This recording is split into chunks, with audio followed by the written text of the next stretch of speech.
Special forces destroy big convoy Russian armored vehicles near Donbas River.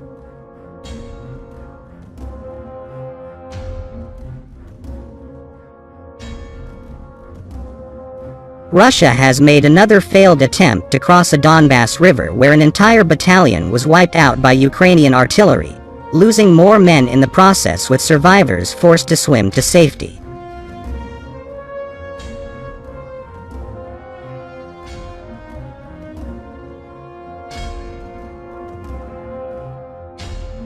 Putin's troops were trying to rescue men and vehicles that had got stranded on the wrong side of the Donets River, near Bielhorivka, after the first attempt on May 8 ended with their pontoon bridges being sunk by an artillery barrage that destroyed dozens of armored vehicles and may have killed more than 1,000 troops.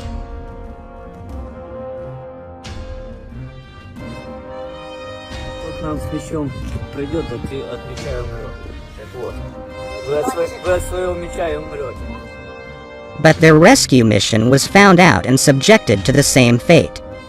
Fresh satellite images taken near Bielhorivka show yet another sunken pontoon bridge along with half a dozen destroyed or abandoned vehicles. Russia has lost more than 70 vehicles and seen 2 infantry battalions mangled in 4 days of attempts to bridge the river.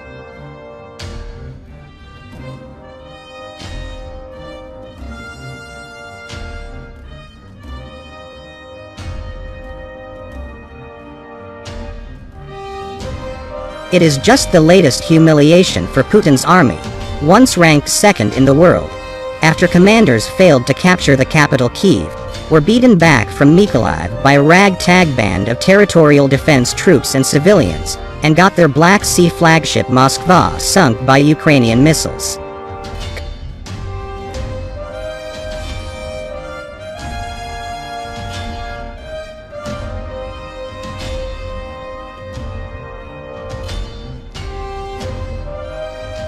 Commanders are now trying to seize control of the Donbas region, cynically claiming that was their true objective all along, but have so far failed to make any significant breakthrough in almost a month of fighting, with Kyiv claiming Russia has suffered colossal losses.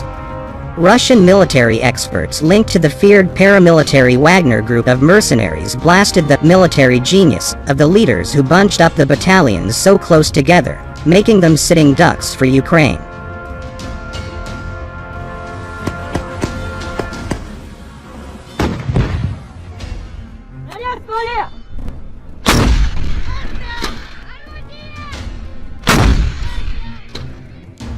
The offensive in the Donbass is being hampered, not only due to the lack of effective intelligence from UAVs, but also due to such generals. How can one not remember Comrade Stalin, who, despite the difficult war days, was not afraid to make tough personnel decisions? If this is not done, then no mobilization will save us. Another idiot in an astrakhan hat will burn our armored personnel carriers near some village.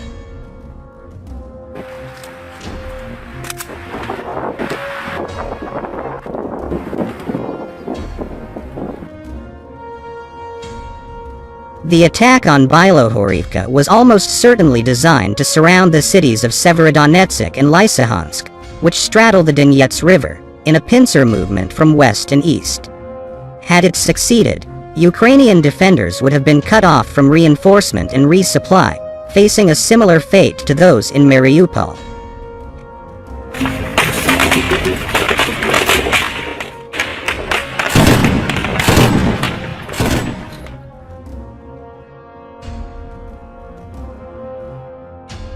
Having failed to take Bielhorivka, Russian forces now pushing into the outskirts of Severodonetsk face street to street fighting in order to take it. Seizing Lysychansk will require them to make a river crossing somewhere, after Ukrainian defenders destroyed permanent bridges. It remains to be seen whether they are capable of doing so.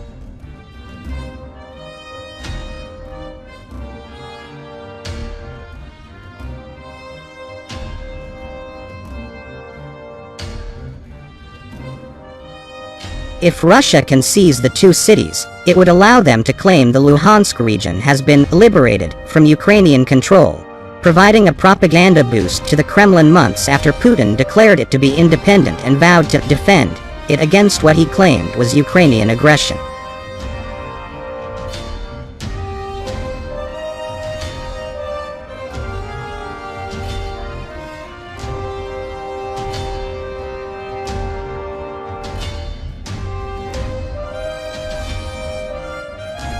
His commanders would then face a bitter fight to take Sloyansk and Kramatorsk, some 40 miles to the west, using the same surround and capture tactics.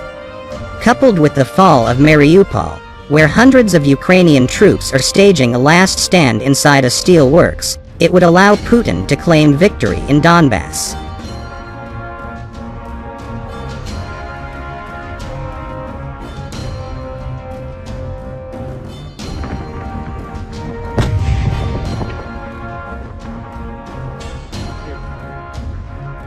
Provided he has enough men left to defend against Ukrainian counterattacks, that could prompt a declaration of overall victory for his special military operation, and may see a halt in the fighting while some kind of peace deal is hashed out between the two sides.